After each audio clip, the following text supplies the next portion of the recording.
Hey guys, aujourd'hui on se retrouve pour une vidéo podcast sur tout ce que j'ai cousu durant l'année 2020.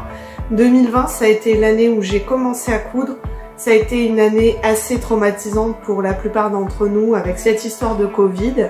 Mais moi ça m'a apporté que pendant le premier confinement, j'ai enfin trouvé l'occasion de me mettre à la couture. Ça faisait plusieurs années que j'avais envie de m'y mettre. Et là, j'ai eu l'occasion. En fait, ça a été une concordance de plein de coïncidences, puisque à la fois Lidl mettait en vente sa machine à coudre pas chère, mécanique, à je crois 70 €. En plus de ça, les masques n'étaient pas encore là, donc il fallait s'en coudre soi-même. Et donc ça a été l'occasion pour moi de me mettre à la couture, et c'est ce qui a fait que je me suis mise à la couture et que je n'ai plus jamais lâché cette passion. Donc voilà, je vais vous montrer aujourd'hui ce que j'ai cousu durant cette année 2020. On commence par le tout premier projet, après les masques bien sûr, que je vous mettrai en photo maintenant.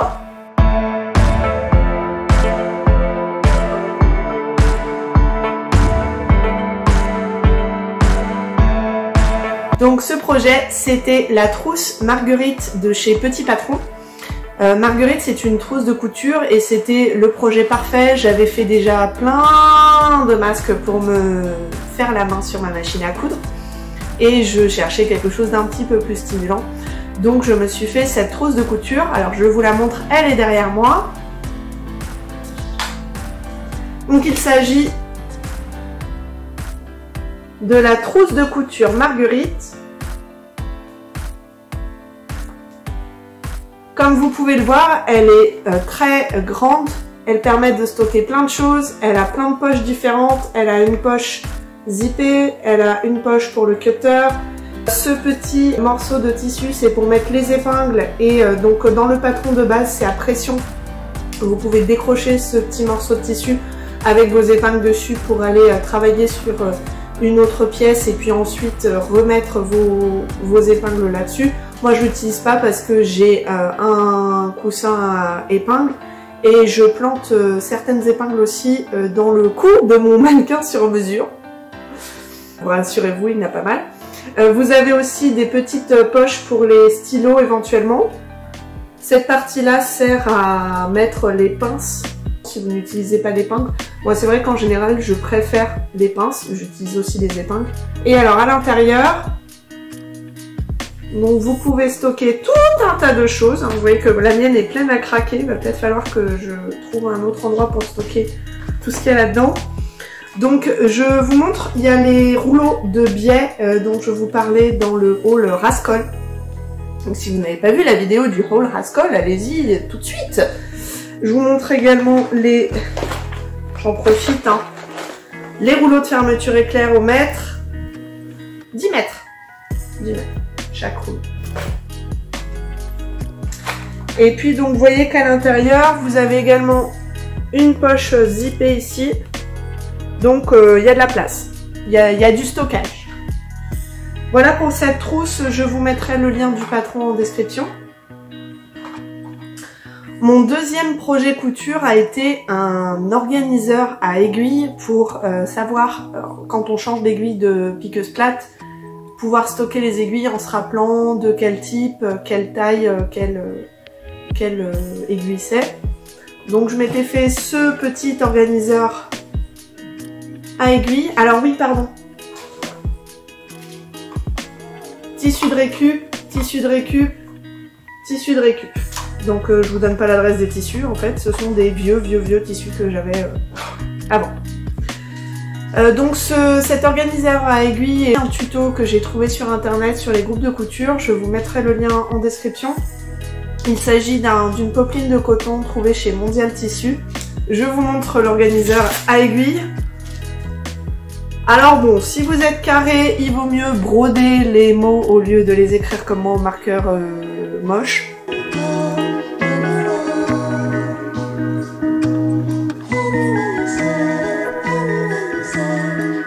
Mine de rien, ce projet, il m'a appris à coudre en arrondi, même si j'avais eu un entraînement avec le fond de cette trousse qui est rond.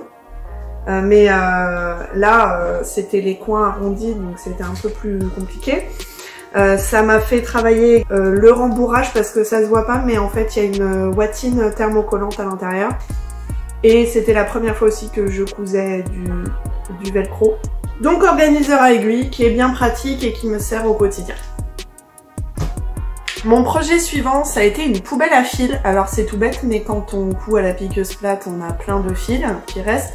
Donc pareil, c'est un tuto que j'avais trouvé sur YouTube. Je vous mettrai le lien en barre de description. Donc ce qui est pratique avec cette poubelle à fil, c'est grâce au petit coussin avec du sable à l'intérieur. Elle tient sur le rebord de la table. Vous voyez, vous la posez et puis elle tient toute seule. Et c'est vachement pratique, je m'en sers tous les jours. Et voilà, donc j'en suis très contente. Projet suivant, donc j'ai cousu également une trousse avec 4 trousses. C'est un tuto anglophone, c'est le modèle Roly Poly. Je ne sais plus quel est le site, je vous mettrai en barre d'infos. Et donc ce projet a été mon premier projet non terminé. Si vous me suivez sur Instagram ou sur Facebook, vous savez que normalement cette trousse comporte une poignée et un œillet ou une attache en D pour pouvoir la suspendre au mur déplié.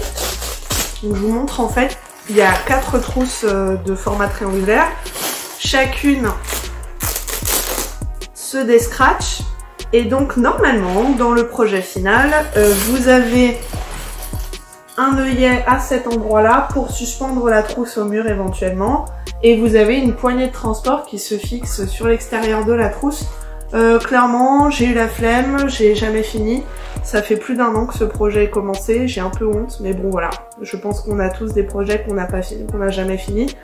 Mettez-le votre projet non fini en commentaire. Et puis voilà, alors ça a été la première fois que j'ai posé de la mousse de renfort. Première fois que j'ai mis un biais, et en fait c'est pas vraiment un biais, mais bon, ça ressemblait à une pose de biais. Première trousse en triangle. Pas mal de premières choses. Trousse assez pratique. Si vous regardez mes vidéos tuto, vous voyez surtout celle-là, parce qu'il y a mes pinces dedans. Mais voilà. Bon alors évidemment, j'ai aussi oublié de vous dire que la trousse Marguerite, j'en ai pas cousu une seule. En 2020, j'en ai cousu 3. Une pour moi et 2 pour offrir. Si vous me suivez sur Insta et Facebook, vous avez déjà vu passer la trousse Totoro. Et aussi, j'ai fait une trousse Hello Kitty, donc je vous mets les photos maintenant.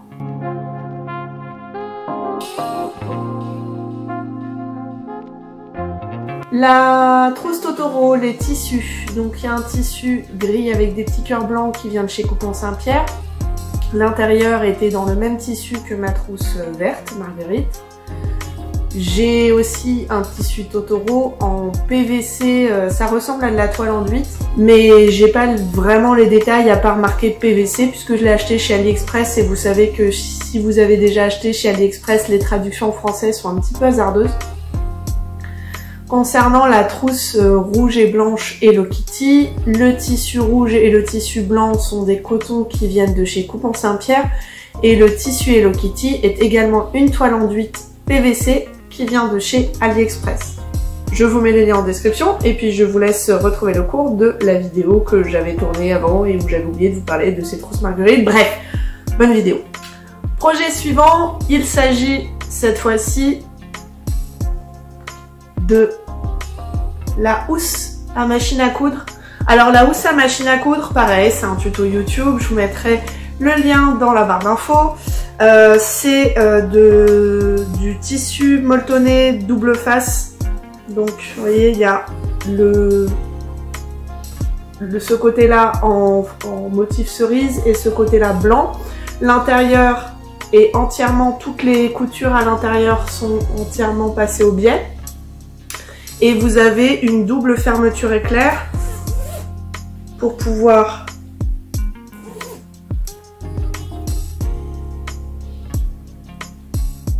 ce coin-là coince toujours un peu là. Pour pouvoir ouvrir totalement le sac et placer votre machine à coudre à l'intérieur. Gros projet. J'ai vraiment souffert sur ce projet, notamment la pose de biais parce que j'avais acheté un biais classique, donc bah, c'est ce rouleau-là, hein, qui fait 20 mm de large et c'était pas assez large pour ce tissu-là. Donc j'ai beaucoup lutté en fixant le biais partout. Franchement, de loin vite fait, c'est joli. De près, les finitions n'y sont pas. Mais en tout cas, ce sac me sert régulièrement pour ma machine à coudre, pour la protéger de la poussière, pour la ranger quand j'en ai pas besoin. Et lorsque je veux protéger ma machine à coudre, mais que je compte recoudre par exemple le lendemain ou quoi, bah, je la mets à l'envers comme ça, par-dessus, comme une housse plus classique on va dire. Et ça fonctionne très bien. Si vous avez l'œil, vous verrez que c'est blindé de poils de chat, puisque mes chats la trouvent très confortable. Le tissu vient de chez Coupon Saint-Pierre, je vous mettrai le lien en barre d'infos. Alors, la tête de linotte que je fais vous a parlé de tous mes projets couture et personne me dit que je porte un truc bizarre sur moi. Bah voilà, en fait, ça c'était aussi un projet couture. C'était mon premier vêtement. Je l'ai cousu entre ce projet-là et ce projet-là. Et je l'ai cousu intégralement avec des pyjamas que je n'utilisais plus. Donc on a 1, 2, 3 pyjamas. Et ça, c'est un bout du pyjama blanc. Je voulais apprendre à coudre le jersey. Je voulais pas acheter du jersey pour le massacrer potentiellement avec ma piqueuse plate. Donc j'ai coupé mes t-shirts de pyjama. Je les ai assemblés ensuite. J'ai coupé dans cet amas de 3 tissus collés ensemble un patron. C'est le patron Eliane Mac Curved Hem Tank Top. Donc ça veut dire le débardeur à ourlet arrondi, puisque vous voyez que l'ourlet a une forme arrondie. Première couture de jersey, première couture de vêtements, première bande de col, première bande d'emmanchure. Beaucoup de premières fois aussi. Quand on regarde de près, les finitions sont pas top. L'ourlet se retourne parce que j'avais pas fait un ourlet assez large. Donc avec le jersey, quand on fait pas un ourlet assez large, ça se retourne forcément. Mais très bonne première expérience avec les vêtements. J'ai beaucoup aimé, je l'ai porté beaucoup beaucoup cet été. C'était un débardeur très confortable. Ce patron coûte 0 $. Donc je vous mets le lien en description. Et puis bah, je vous laisse avec la suite de la vidéo. Il fallait que j'intercale ce projet que j'ai oublié. Bonjour Nora. Et qui vient vous dire coucou. Et puis bah, voilà, à la suite de la vidéo. Le projet suivant, ça a été mon premier sac à main. Si vous êtes sur mon compte Instagram ou ma page Facebook, vous le connaissez déjà. Il s'agit du modèle Sakura que j'ai utilisé avec un jean de récup et un tissu à pois de chez Coupon Saint-Pierre. C'est littéralement le même tissu que cette trousse qui vient aussi de Coupon Saint-Pierre, le tissu. Et cette poubelle à fil, mais en rouge. C'est un piqué de coton Milleray. Je vous mettrai le lien en barre d'infos, comme d'habitude. Donc ici, on a la première poche passe-poilée zippée. Tout un plaisir à coudre. Et à l'intérieur, il y a... alors je vais pas vous montrer sur ce modèle-là, mais si vous êtes observateur ou observatrice, vous avez vu qu'il y a l'autre modèle derrière moi. C'est le même. Je vous montrerai sur celui-là parce que celui-là est vide, celui-là est plein et bon, ça vous regarde pas, c'est dans mon sac, non mais oh. Dedans vous avez une poche plaquée zippée, vous avez une poche plaquée simple, donc il y a quand même du rangement, il y a de la contenance comme on dit, il y a du volume. Donc voilà ce sac Sakura de chez Tuto de Vimy. Et donc le dernier projet, ça a été de 2020 bien sûr, ça a été ce sac là. Vous voyez qu'il a un peu plus vécu parce qu'il a fait tout mon automne-hiver, enfin tout mon hiver surtout. Je l'ai emmené au travail tous les jours. Première fois que je cousais du simili, première fois que j'utilisais des points décoratifs. première fois que j'utilisais du passepoil. Passepoil que j'ai fait moi-même et pour pas cher. Contenu d'une prochaine vidéo. Donc, comme je vous disais, poche passepoilée zippée.